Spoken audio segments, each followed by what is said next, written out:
pecinta sepak bola Indonesia, kali ini kakak akan memberikan berita-berita terupdate dan menarik seputar sepak bola nasional untuk kalian semua. Selamat menyaksikan!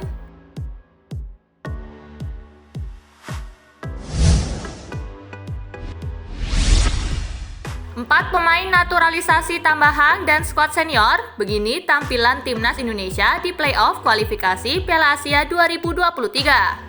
Sebanyak 4 pemain berpotensi menjadi bagian tim nasional Indonesia layaknya Ezra Walian. Mereka ialah Sandy Walsh, fullback kanan, Kevin Michelin, Kevin Dix, fullback kanan, Arhus GF, Sain Patinama, fullback kiri, Viking FK, dan Ragnar Oratmangun, penyerang EC Cambur. Bahkan untuk Sain Patinama, pemain yang mentas di kasta teratas Liga Norwegia bersama Viking FK itu kabarnya sudah mengutus sang agen Fardi Bahdim untuk mengubah statusnya menjadi WNI. Ada beberapa yang bertanya pada saya tentang Sain Patinama, juga dari tim nasional yang menanyakan, meminta dokumen tetapi tidak tahu apakah benar-benar serius. Jadi mari kita lihat. Kata agen Sain Patinama, Fardi Bahdim mengutip dari Twitter @ft_IDN. Jika nama-nama di atas berhasil dinaturalisasi, praktis kabar baik bagi Timnas Indonesia yang akan turun di babak playoff babak ketiga kualifikasi Piala Asia 2023 pada September 2021. Kehadiran nama-nama di atas plus kembali dipanggilnya pemain-pemain senior membuat Timnas Indonesia diprediksi akan melewati babak playoff secara optimal. Lantas, pola apa yang akan digunakan pelatih Timnas Indonesia Sinteyong?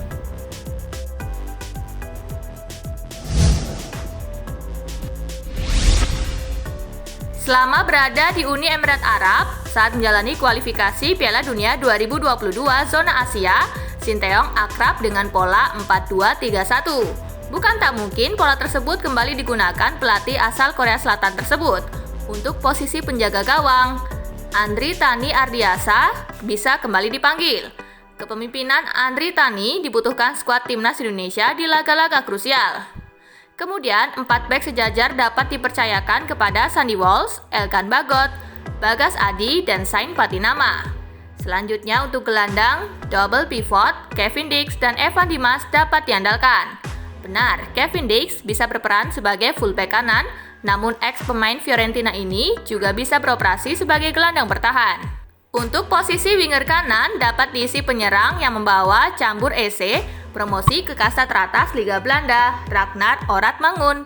Di sepanjang musim 2020-2021, pemain yang biasa mengemas mentas di posisi winger kanan ini mengkoleksi 9 gol dari 29 pertandingan. Kemudian untuk winger kiri ada Sadil Ramdhani, Stefano Lillipali bertugas sebagai second striker dan ujung tombak ditempati Ezra Walian. Jadi akankah skema ini terrealisasi di playoff babak ketiga kualifikasi Piala Asia 2023? Timnas Indonesia akan mengetahui lawan mereka di babak playoff pada Kamis 24 Juni 2021. Guam dan Taiwan merupakan 2 calon lawan Timnas Indonesia di babak tersebut.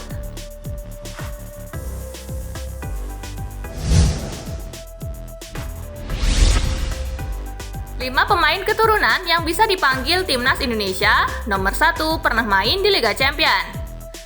Sebanyak 5 pemain keturunan di posisi belakang bisa dipertimbangkan PSSI. Tujuannya jelas untuk memperbaiki area pertahanan tim nasional Indonesia yang jadi bulan-bulanan di babak kedua kualifikasi Piala Dunia 2022 zona Asia. Dari 8 pertandingan, gawang Timnas Indonesia kemasukan 27 gol. Jika di rata-rata, gawang Timnas Indonesia kemasukan 3,37 gol pertandingan. Karena itu, tidak ada salahnya bagi PSSI memproses dokumen pemain-pemain di bawah ini, mengingat mereka mempunyai darah Indonesia dan berhak membela skuad Garuda. Lantas, siapa saja pemain yang dimaksud? Berikut 5 pemain keturunan yang bisa dipanggil Timnas Indonesia.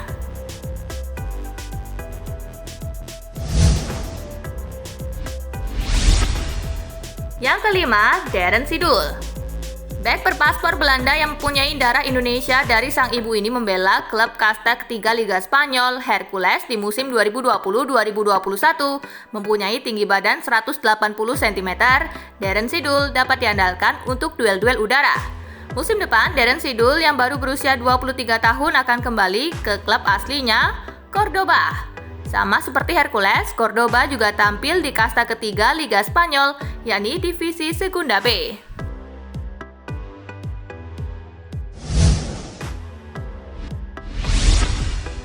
Yang keempat, Kezia Vendrop.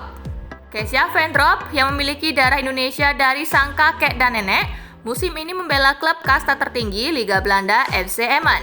Bek berusia 24 tahun ini turun dalam 29 pertandingan bersama FC Emmen di Liga Belanda 2020-2021. Sayangnya, Kezia Vendrop gagal menyelamatkan sang klub dari degradasi. Alhasil, Kezia Vendrop saat ini berstatus tanpa klub setelah tidak memperpanjang kontrak bersama sang klub. Akankah bek bertinggi badan 183 cm ini melanjutkan kiprahnya di Indonesia?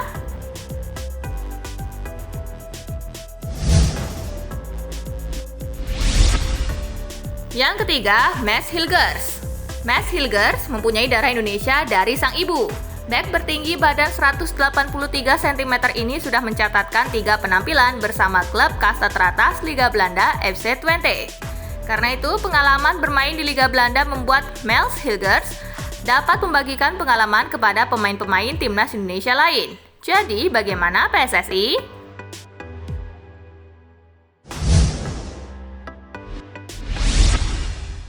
Yang kedua, Sandy Walsh.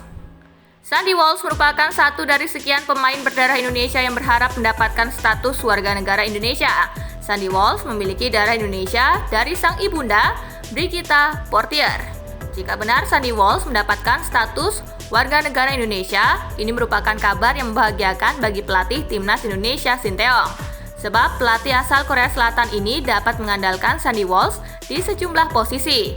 Sekedar informasi, meski berposisi asli sebagai fullback kanan, tetapi Sandy Walsh juga dapat diperankan sebagai winger kanan dan back tengah. Dengan tinggi badannya yang menjulang yakni 186 cm, membuat timnas Indonesia mempunyai pemain yang dapat berduel di udara. Lantas, bagaimana kiprah Sandy Walsh bersama Kevin Mechelen di Liga Belgia 2020-2021?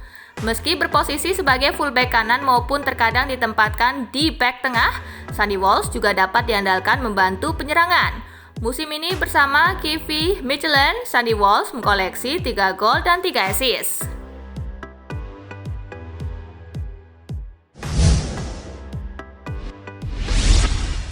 Yang pertama, Kevin Dix. Kevin Dix yang mempunyai darah Indonesia dari sang ibunda saat ini membela klub kasta tertinggi Liga Denmark, Aarhus GF. Bahkan Kevin Dix jatinya berstatus sebagai pemain Fiorentina yang sedang dipinjamkan ke Aarhus GF hingga 30 Juni 2021. Kevin Dix yang pernah main di Liga Champions bersama Feyenoord Rotterdam ini berposisi asli sebagai fullback kanan. Namun Kevin Dix dapat diperankan di posisi fullback kiri dan gelandang bertahan. Pemain yang mengaku tertarik membela timnas Indonesia ini tercatat mengemas 8 gol dan 2 assist di sepanjang musim ini bersama sang klub. Jadi, tunggu apa lagi PSSI?